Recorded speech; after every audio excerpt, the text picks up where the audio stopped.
Good morning, everybody. Okay, beta. So we had started a chapter in the last class. So what we have done in the last class, we have seen that if you have population and then from that population you have some parameters mu and sigma known about that population, maybe the distribution also. Sometimes we collect sample of size n, right? And then like we keep on collecting different.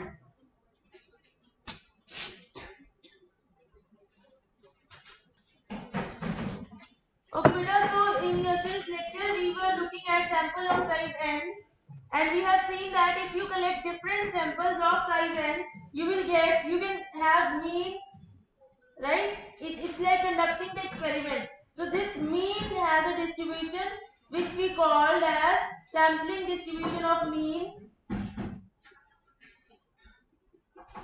and we saw that this is normally distributed with mean mu and standard deviation sigma over square root of n. This is what we have seen in yesterday's lecture. That was CLT. Okay, central limit theorem. ये हमारा कल का lecture था बेटा.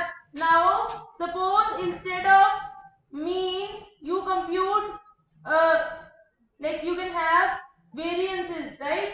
You first collect n points like n samples और उसमें से एक सैंपल जिसका साइज n है, then you compute its variance and again you take another sample, take its variance and so on. So you will have variances which are random variables. So the distribution followed will be called as sampling distribution of variance. Sampling distribution of variance. ये हम आज पढ़ेंगे. Okay बेटा, clear है? तो ये कल पढ़ा था हमने what is sampling distribution of mean. Today we are going to look at what is sampling distribution of variance. So before that, before going to sampling distribution of variance, I want to make a point. Like suppose you have two different samples. Let me write down the result. So this is called sampling distribution of difference between two means. अभी हमने difference का करा ना, difference between two means. वो क्या है बेटा आपके पास? Suppose if independent sample sizes of n1 and n2, if independent samples of sizes n1 and n2 are drawn at random from two populations. मतलब now you have two populations. एक में से आप n1 का सैंपल उठा रहे हो और एक में से n2 का. Populations can be discrete or continuous.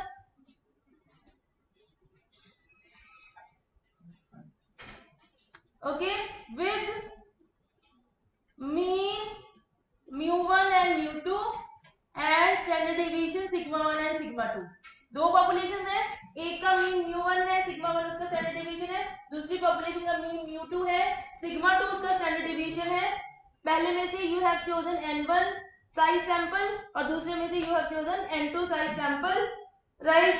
Then the difference of means of sample means, मतलब पहले वाले का मान लो x1 बार है और दूसरे का x2 बार है, follows normal distribution with mean equal to mu1 minus mu2 and standard deviation is equal to sigma 1 square upon n1 plus sigma 2 square upon n2 square root. Okay बेटा, तो ये हमने जो कल CLT करा है उसका ये जनरलाइजेशन है. तो what is the situation? This is the picture that you have population 1, उसका mu1 मीन है, सिग्मा 1 आपका वो है standard deviation. Then you have population 2, उसका mu2 मीन है, सिग्मा 2 स्टैंडर्ड डेविएशन है. यहां से आपने n1 साइज का सैंपल निकाला और यहां से n2 साइज का सैंपल निकाला. ओके, इसका मीन है x1 bar, that is a random variable. इसका मीन है x2 bar. So we are saying कि x1 minus x2 जो होगा that will have a normal distribution with mean equal to mu1 minus mu2 and standard deviation is equal to sigma 1 square upon n1 plus sigma 2 square upon n2. Again we are skipping the proof. Okay बेटा, तो जैसे हमने कल questions किए थे based on the sampling mean distribution, you can also have problems based on the difference between the means. So I'll give you one problem.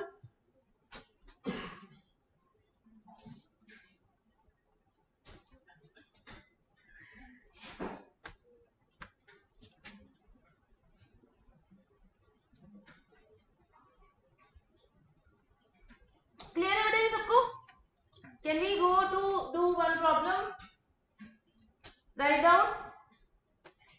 The television picture tubes are manufactured by two companies.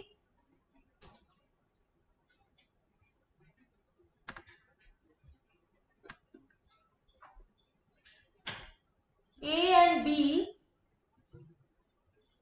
For A, the data is as follows. The data is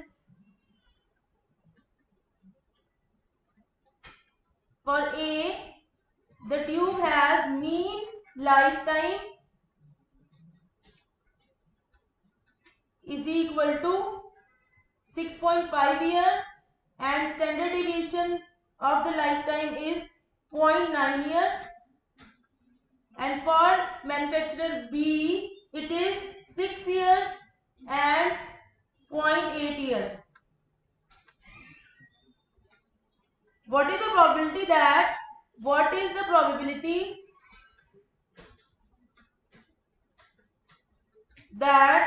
a random sample of 36 tubes from A will have a mean lifetime that is at least 1 year more than the mean lifetime of 49 tubes from B. देखो बेटा, suppose you have a situation like this and you want to make a decision ना, यहाँ पे सीधा सीधा नहीं है, आपने मैन्युफैक्चरर ए से 36 ट्यूब्स लेनी है और बी से 49 लेनी है, राइट? तो अगर आप सिर्फ ये वाला डेटा देखो, कॉस्ट में भी डिफरेंस होगा, तो कॉस्ट का कंस्ट्रेंट भी हो सकता है. तो this kind of analysis we perform कि हमने अगर मान लो सपोज समबडी इज क्लेमिंग कि ए से खरीदना चाहिए, तो he can give this argument कि अगर आप मीन लाइफ टाइम निकालोगे तो ए का जो है उसका 1 साल ज्यादा होगा बी से, इसकी प्रोबेबिलिटी कितनी है? अगर ये प्रोबेबिलिटी हाई हुई and suppose this is the kind of purchase they want to make, तो they will go for a. अगर ये प्रोबेबिलिटी कम हुई they will go for B, right? So जो हम डिसीजंस लेते हैं in real life mostly they contain some kind of randomness, तो वहां पे probability and statistics they come into the picture. Okay बेटा, so now can you do how we will do this? Simple. ये क्या है बेटा, जो मैंने पहला 36 ट्यूब्स ली है मैन्युफैक्चरर ए से, what is that? Now can you imagine that there are two populations. What are the populations? Tubes manufactured by A, that is one population that has mean 6.5 years and standard deviation 0.9. Clear beta? And tubes which are manufactured by B, that is another population which has mean 6 and standard deviation 0.8. Right? Now from the first population you are choosing 36. So that is your sample size. Make sense beta? सबको clear है ना? So mu1 is 6.5, sigma 1 is 0.9, n1 is 36. Similarly mu2 is 6, sigma 2 is 0.8 and n2 is 49. Right beta? So we are looking at, we know x1 minus x2, right? Mean of first should be at least 1 year more than the mean of second. So we know that x1 minus x2 is normal, has a normal distribution with mean equal to 6.5 minus 6 and variance is equal to square root of 0.9 square over 36 plus 0.8 square over 49. This is because of the result which I just wrote. CLT generalized. Clear बेटा? तो हमें पता चल गया कि x1 minus x2 बार है ना. x1 is the sample mean of the first population से जो हमने लिया है, and x2 bar is the sample mean for the second. ये clear है सबको? This part. So just do the calculation. It is 0.5 comma 0.189. Okay. So now what we are looking at? What we want to compute? Tell me beta. What I am looking at? I want to find the probability, right? Of what? किस चीज की probability निकालनी है बेटा? x1 bar minus x2 bar greater than equal to 1, right? यही होगा ना बेटा? So that will be 1 minus p of x1 bar minus x2 bar less than equal to 1, right? कैसे करूं अब इसको? ये नॉर्मल है, स्टैंडर्ड नॉर्मल में कन्वर्ट करेंगे टेबल देखने के लिए, बाकी कैलकुलेशन वैसे करनी है. तो क्या मैं वो करूंगी चेंज, ठीक है. इसको ये मान लो z है, फिर w बनाओ z माइनस 0.5 ओवर 0.189, ये बनेगा ना बेटा. So this will be 1 minus p w less than equal to 2.65. कर लेना calculation. So from the table this value is 0.9960. So that is 0.0040. That is very less probability. Okay, so it means that this is not a good choice to go for. अगर आप चाहते हो कि A वाले का life time ज्यादा हो, at least 1 year. ये टेबल से देखा बेटा, ये सबको क्लियर है ना? ये चीज मैं स्किप करवा रही हूँ because we have already done it so many times. ठीक है. नॉर्मल के लिए हमेशा you have to convert it to standard normal and then you look the table, जो हमने लास्ट टू लास्ट चैप्टर में किया बार बार. So now can you see most important distribution is normal distribution, right? Why? I told you that everything in life is mostly more or less normally distributed, right? Done beta. So what we have done till now, अभी तक आपको इस chapter में you should know what is sampling distribution. सबको clear है? So we saw what is sampling distribution of mean and then what is sampling distribution of difference of means. दोनों normal distribution है, right? किसी को doubt बेटा यहाँ तक? Because now we are going to the next part, that is sampling distribution of variance. अगर कोई doubt है तो बताएं. Anybody who doesn't know sampling distribution? Okay, so can we go ahead? सबने लिख लिया ये? So the next part is sampling distribution of variance.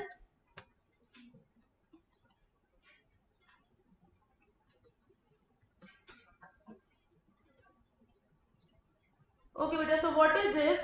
Before this we need some initial things before going to the distribution. We have studied chi-square distribution beta, याद है? नहीं याद है तो it's okay. क्या थी? x minus p का whole square. अच्छा लैब में. The chi-square distribution was a special case of gamma distribution. Gamma याद है ना बेटा?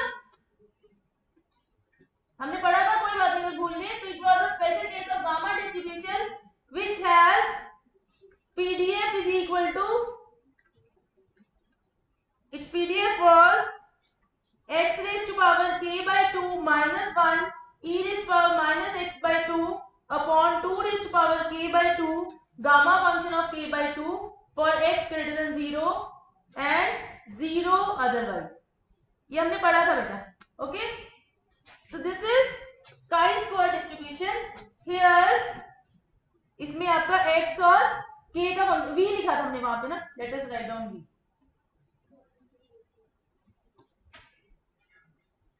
याद आ गया? v लिखा था ना. Okay बेटा, so here v is called degrees of freedom of chi-square distribution. जिसने लैब में 7th एक्सपेरिमेंट कर लिया है वो ऑलरेडी पढ़ लिया हुआ इसको, राइट। तो काई स्क्वायर डिस्ट्रीब्यूशन सिंपल है, डोंट लाइक इसको ज्यादा मत सोचो, बस ये सोचो कि this is the kind of distribution whose PDF is this। तो इसमें पैरामीटर कौन है बेटा, v है ना, एक ही पैरामीटर जा रहा है ना v, that parameter is called degrees of freedom. ऐसा क्यों बोलते हैं? Actually, we studied chi-square as a special case of gamma. Chi-square can also be seen as,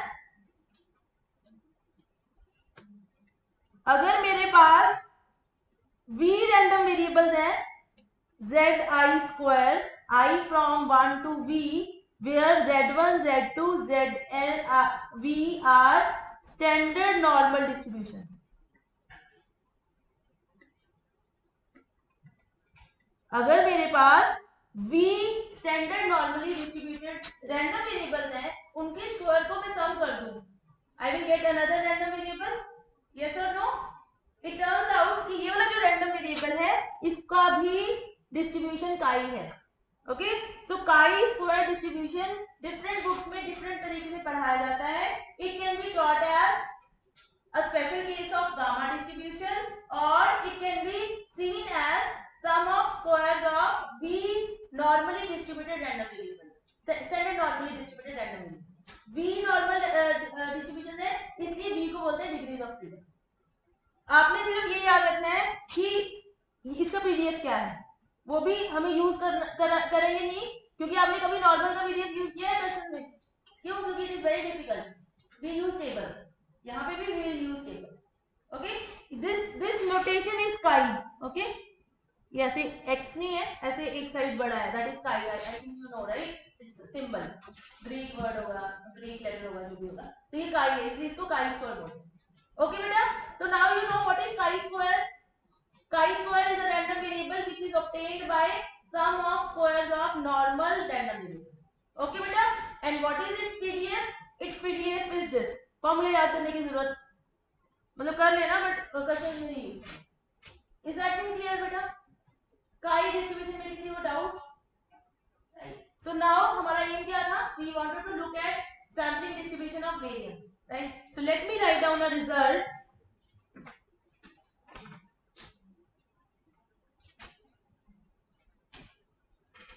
Result says if s square is the variance of a random variable, sorry, of a random sample of size n taken from a normal population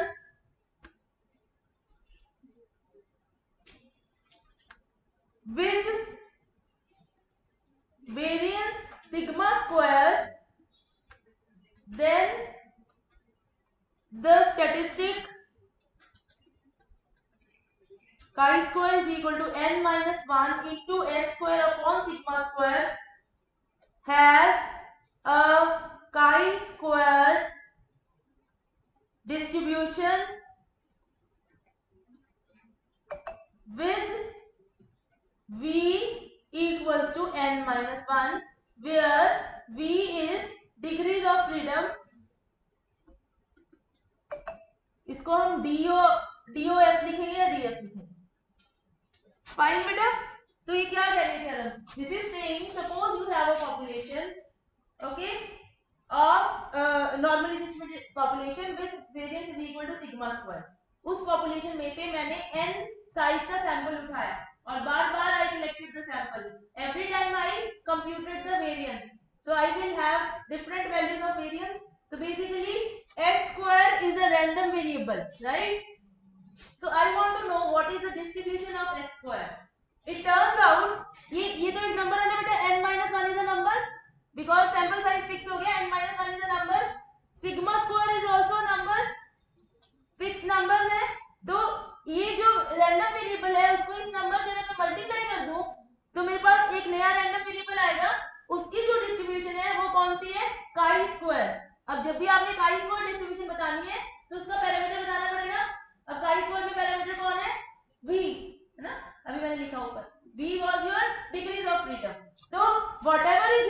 size उससे एक कम आपकी degree of freedom होगी. Is that okay बेटा? Result make sense? Proof नहीं करवा रहे बेटा, but ये आपको रिजल्ट यूज करना है, राइट? Will do one problem then will understand. अगर किसी को इसमें कुछ नहीं समझ में आया तो बता दो. So for example, if a sample of size 10 is taken from a normal population with variance is equal to 30, then क्या होगा हमारे पास? 9 times x square upon 10 has chi-square distribution. यही होगा ना बेटा? With v is equal to how much? V is equal to 9. This is what I am trying to say. है ना? कि if you have a sample of size 10 from a normal population whose variance is given, then आपने क्या करना है? n minus 1 times x square divided by 10 जो आपका variance है पॉपुलेशन. है ना? वेरियंस आपका वेरियंस आएगा यहाँ पे. Sigma square is the variance, right? अच्छा मैंने 10 लिख दिया, सॉरी 30 आएगा. Okay, so this has chi-square distribution. मतलब now if you want to make any prediction about its probability, then you will go for chi-square distribution. किसी को doubt बेटा इसमें please have a look and let me know if you have any doubt. Clear है बेटा? दोबारा बताओ. मुश्किल लग रहा है? अभी एंड में will make a table, right? कि मीन का कौन सा था, डिफरेंस ऑफ मीन का क्या है, वेरियंस का क्या है, और भी थोड़ा सा पढ़ेंगे. तो I will make a table in the end. Okay, doubt है? चले आगे. उसको बहुत पसंद है. आपको नहीं समझ नहीं आ रहा है? आपको कह रही हूँ. चलो आगे. तो अब हमने काई स्क्वायर देखना है. जैसे नॉर्मल डिस्ट्रीब्यूशन तो आपको फटाफट सब करने आते हैं, राइट? टेबल भी देखना आता है. Now we will spend some time on how we will look at chi square tables. इसका क्वेश्चन करने से पहले we should know how to use chi square tables.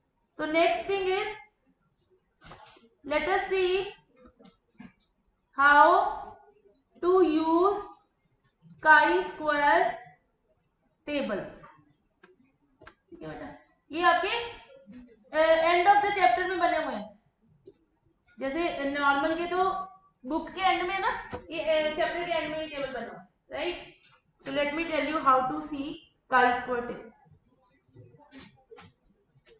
Okay बेटा, सो जो chi-square है, when you change b, no talking बेटा please. when you change b, the distribution will change, pdf will change. क्या हो गया? so if this is the pdf, suppose this is the pdf of chi-square. जैसे normal में तो pdf fix रहता है ना, शेप फिक्स है. chi-square में फिक्स नहीं है. जैसे v चेंज करोगे चेंज हो जाएगा. ठीक है? मेक सेंस बेटा? v चेंज करोगे पीडीएफ चेंज हो रहा है ना.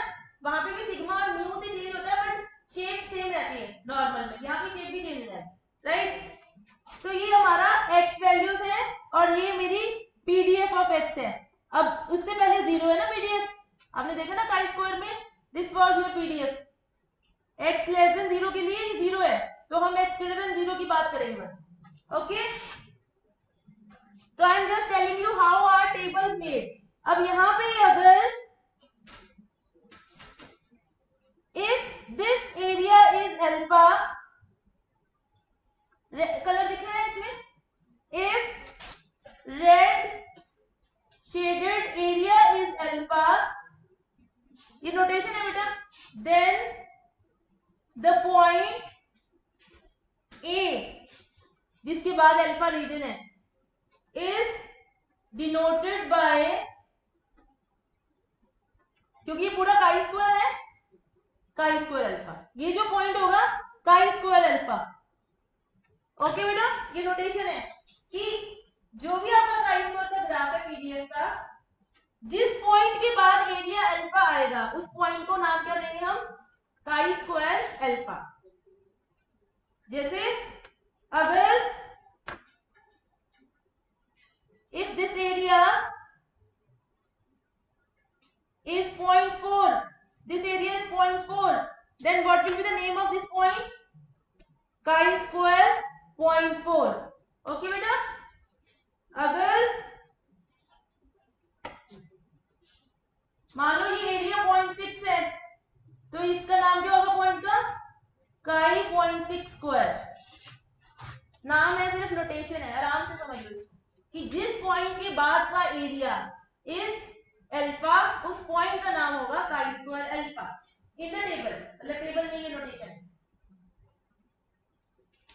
किसी को डाउट बेटा इसमें? तो इस पॉइंट का नाम क्या होगा, मुझे बता सकता है कोई? What will be this point, this red point, initial point, chi square 1 ना, क्योंकि इसके बाद एरिया 1 है तो this will be chi square 1। Clear बेटा? काई स्क्वायर 0 कहां होगा, कभी नहीं पहुंचेगा ना, क्योंकि ये इनफाइनाइट है। ठीक है, काई स्क्वायर 0 मतलब जिस पॉइंट के बाद एरिया 0 होगा that will be at infinity, so we can never reach there. Does that make sense बेटा? सबको क्लियर है ये? Okay, so okay, so next is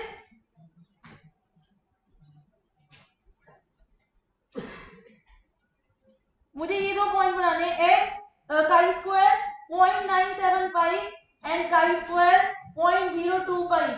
कहां कहां होंगे बताइए जरा, पहले कौन सा होगा?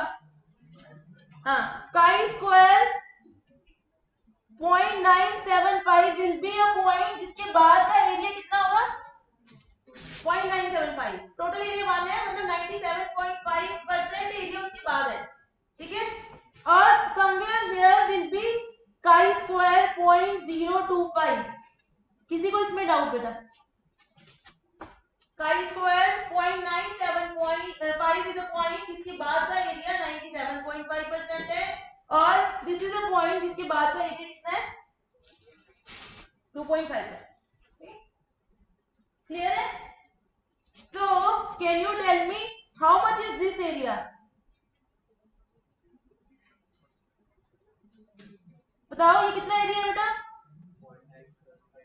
So this area here is,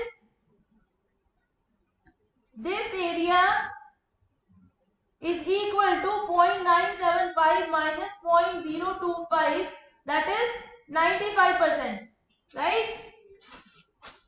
Is this in clear?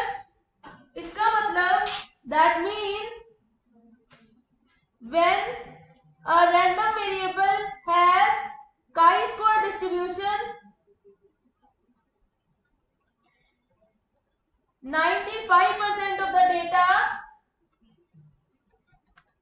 lies between chi-square 0.975 and chi-square 0.025। किसी को इसमें डाउट बेटा? व्हाट आई हैव रिटन, क्योंकि ये आपका क्या है, ये एरिया क्या बताता है, प्रोबेबिलिटी है ना। This is PDF, so this area tells you the cumulative probability. तो अगर ये तेरा एरिया 95% आ रहा है, इसका मतलब whenever a random variable has a chi-square distribution, what are the chances कि वो डेटा जो होगा इसमें लाई करेगा, 95%। इस रीजन में डेटा के लाई होने के कितने चांसेस हैं, 95%। क्लियर है ये चीजें? ये दो पॉइंट्स प्लीज एक बार फिर से देख लीजिए। पहला पॉइंट ये है कि आपको एक्स काई स्क्वायर अल्फा का मीनिंग क्लियर होना चाहिए, एंड दूसरा पॉइंट जो है, जो आप क्वेश्चंस में बार बार यूज करोगे, that is 95% of the data will lie between these two numbers,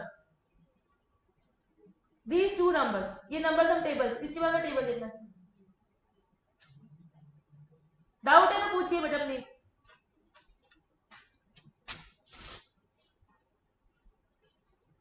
चले आगे, can we have a look at the table?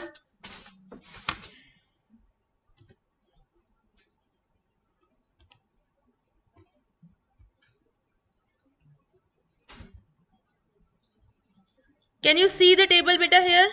सबको दिख रहा है? यहाँ पे देखिए लेफ्ट साइड पे जो कॉलम है वो क्या है? बड़ा करूं इसको?